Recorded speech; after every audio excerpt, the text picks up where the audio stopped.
Yeah, hello. We're back at the backyard. Pamask ako kasi allergy. Sa umaga. O galing siguro sa mga pollen ng halaman. So, ayan Yun. So, that's a bonsai. Maraming meron kasi kaming higanting rito, balite or fiscus tree or rubber tree. Sobrang laki na, kailangan ng putulin. So ito namang balite. Ito yung balite yung nandun sa Baler, Aurora. Sinasabi nilang millennium tree. There. See? Marami siyang ugat Kasi ito yung maraming ugat. Ito yung sa folklore na sinasabi na binabahayan daw ng maligno, kapre, ganun.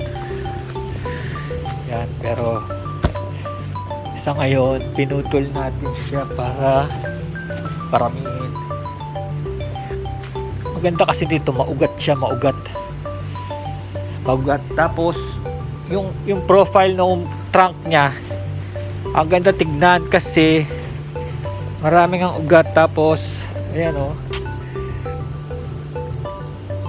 itong mga bagay na to maybe started from the ugat. Ito yung pinakataas niya ayan So kinat siya dito one time, tapos dumami na naman, madagta siya parang alam niyo yung yung sa rubber, tawag nila rubber plant para kung gagawa sila ng mga rubber na sa gulong, hihiwain nila to, magdadagta siya may white something. Ito I would say 20 years old nga. Tingnan mo nangyari naging na siya So prominente yung trunk niya, ganda tignan, parang nasa maliit siya pero parang galing sa forest na matanda na siya, pero hindi naman. Ngayon ito siguro mga 5 years. Ito yun, lang to ganito lang to tinanim tapos tumubo na ganyan. Of course yung matabang trunk, matagal yun, buuin yun, yung matabang trunk like this one. Ito at least 5 to 10 years. Ito nga, tignan mo, nagsimula sa shoot pero ganyan pa lang ang inabot niya, manipis. Ito ang dami nila. So itatanim lahat yan, tapos bebenta as a bonsai plant art. So bonsai means hindi porque sinabing bonsai maliit. Ibig sabihin pala ng bonsai sa Japanese is planted in a container. Yun palang ibig sabihin nun. Hindi actually bonsai punggok, hindi, planted in a container lang. Naisip lang natin na dahil maliliit sila, bonsai tinutok sa pa natin mga tao, mga 411, sabihin natin bonsai sila, cute. Okay, dito sa halaman na to, maybe tingin natin okay na siya, pero titignan nyo yung ikebana arrangement. Meron siyang layer dapat na 1, 2, 3. Okay, looks okay pero kasi gagawin ko yung paslant talaga na matindi, gagamitan natin ng wire. Pero merong mga branches na parang hindi ko gusto, like this one, kasi nagsasapawan sila like this one. Or this one between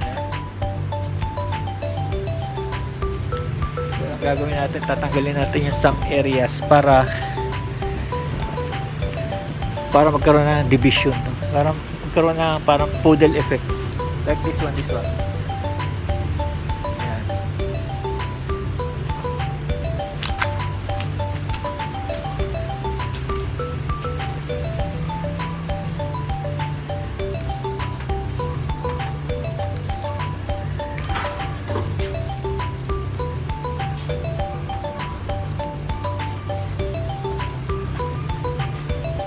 Sa pag tinignan mo parang nagkaroon na ng poodle effect na meron ng ano. Ngayon ito, so this is still designing, di-design ka pa rin kasi ikaw pa rin magdedesisyon kung anong magiging itsura niya. Wala dapat overlapping, walang magulo. Parang minimalist nga eh, like this one. Saka mas maganda raw na kamayin niya yung pagputol rather than always gunting. Kung kaya niya rin lang kamayin kasi maganda raw pag kinakamay, nagbe-break yung branches sa weakest part niya. So naghihilom agad. Like this one, mukhang okay naman siya. Baba natin ng konti kasi pag nilayo ko naman, hindi nyo ako maririnig. Ito like this one, parang okay naman siya. Kaya lang, merong growth sa gitna. This one.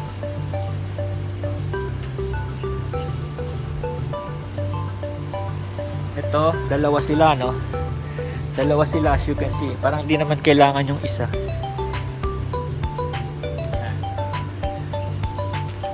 Para maging prominente lang tong isa. Kaya tinanggal natin yung isa.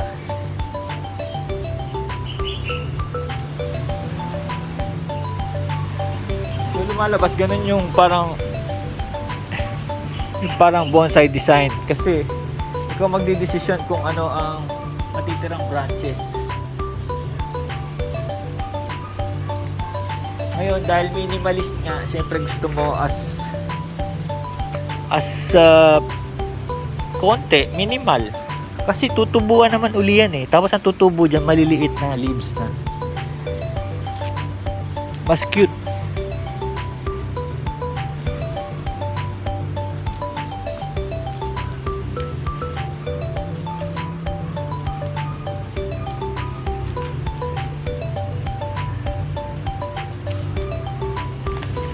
So yeah, parang ganyan, no? Parang ganyan. Tapos kasi pupwersay natin siya ng wire to extend more kasi hahabulin niya yung araw eh. So mag-shoot up siya. Habulin niya yung sun eh. Pala this viscose or rubber tree or balite, hindi siya masyado maselan. Actually sa dami ng mga ugat niya. Lahat tong mga ugat to, it will anchor down. Maghahanap, babalik yan sa lupa kaya nagkakaroon ng parang ganitong effect.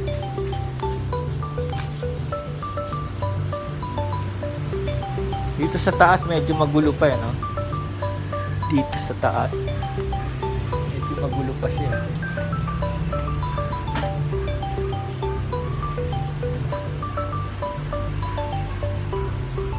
So nakikita niya may lumalabas dito yung sa mga gitna niya. Tanggalin natin para sa next batch sabay-sabay na sila.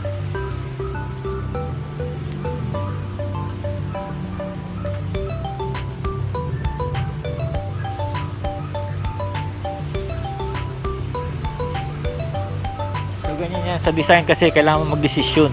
Kailangan decision kung ano ang dapat tanggalin. Kasi minsan nangihinayang ka, sabihin mo sayang naman, no? Branch niya, dami na. Pwede nyo na maitanim ito kung gusto nyo uli. Kaya lang marami na kasi ako. Pero pwede ito, ganyan yun. Actually ito doon lang naman nagsimula sa ganito. Ito try okay.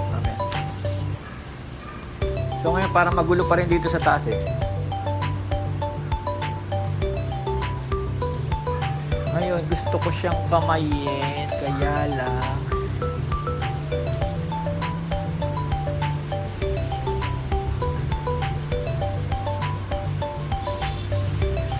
we'll try. We'll put wire, standard GI wire muna bago kayo, kasi maraming sophisticadong ganitong wire. Merong copper, may silver, no? May brown. Pero dito muna tayo kasi ipo-form pa lang naman natin. Especially this one kasi tingnan mo, tumatayo na siya.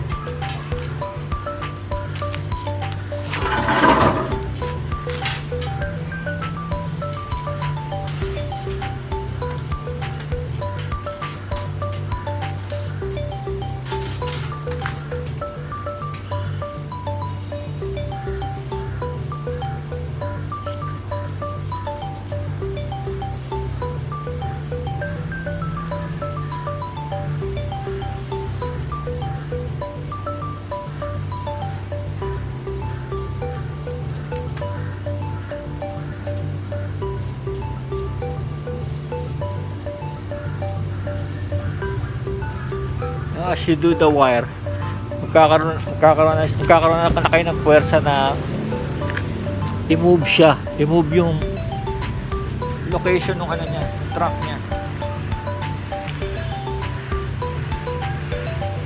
Pwede kayo mag double wire dito, pero ayan, same place.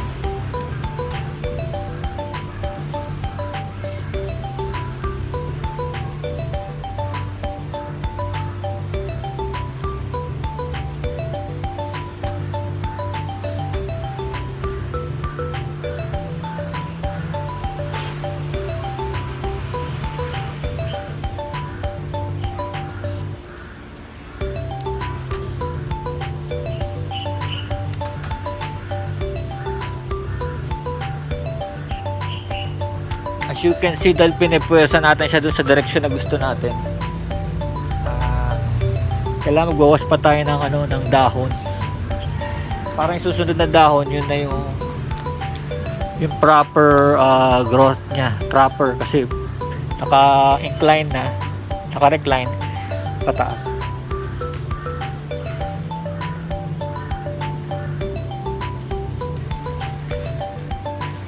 And you know, in 3 to 4 months, tatanggalin natin yung wire. Hindi naman siya permanente dito.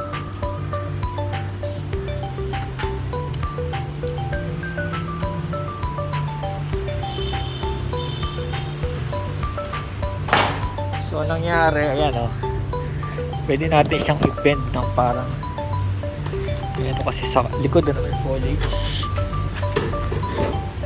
Dito tayo, lipat tayo dito. Yan. Lipat tayo para may contrast naman. Ba natin yung camera natin. Masyadong mataas. Yan. Yan. Okay.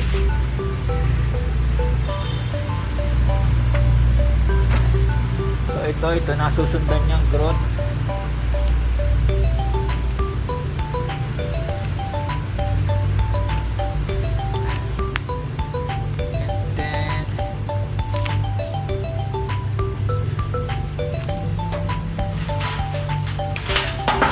Ito, pwedeng pagsamasamahin natin.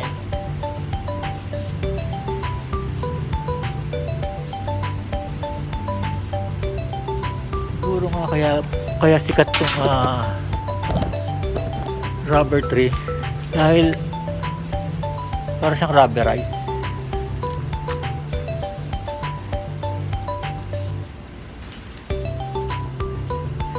Sikat siya na pang bonsai.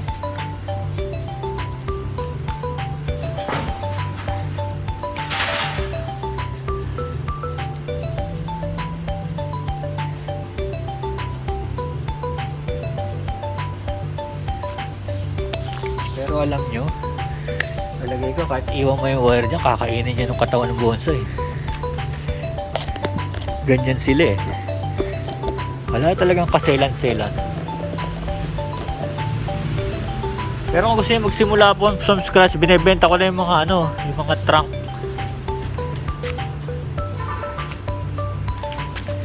This one fold lang natin na gano'n.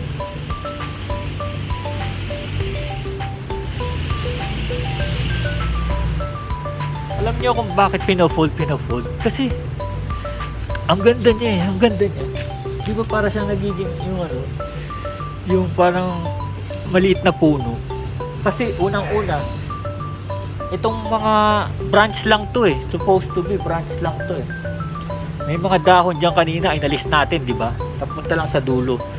Di ba lumalabas parang ito yung trunk ng puno na yun.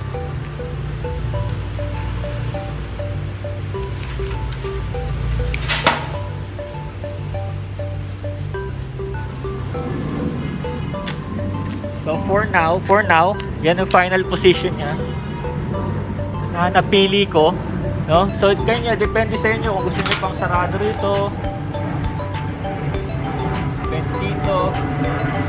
Pwede, let's do that Sarado natin ng konti.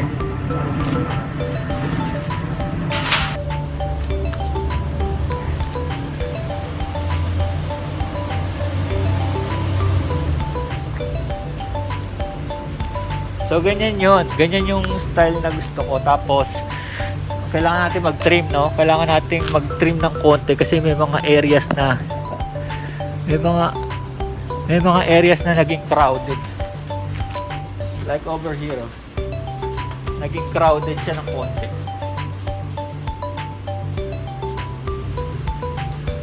Kasi ang pagbobonsai, pasensya no? So, maaaring after this, mag-aantay na naman tayo ng 4 months bago siya galaw-galawin ulit. So, it will stay here. Alam, maganda na rin siya kasi di-display na siya dito. So, may purpose na rin siya. I-display na rin siya, kaya kailangan pretty na siya. Sinong nabawasan gumanda.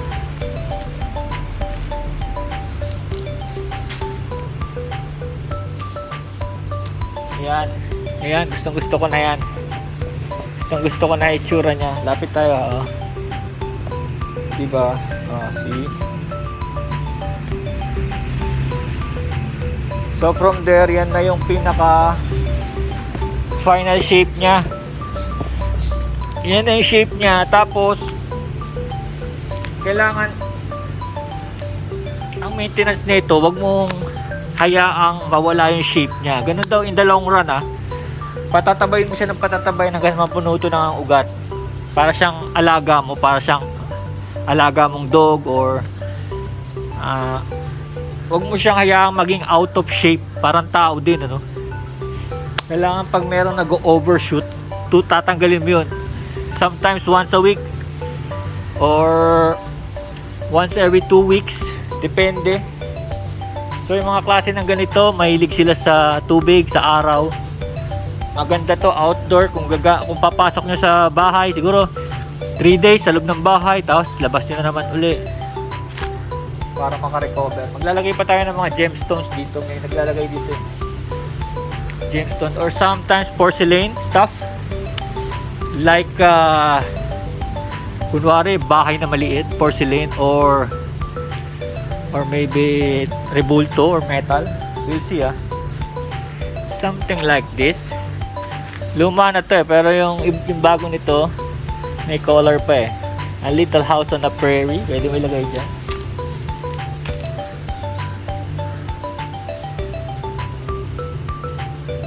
Yan.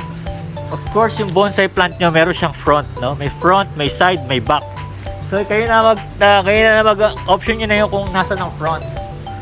Kung sa tingin nyo, yan dapat ang front para dyan kayo tingin ng tingin. Yan, ito ang back. So of course, maganda rin yan all around, pero nasa inyo na yun kung saan kayo titingin. Yan, there. There you go.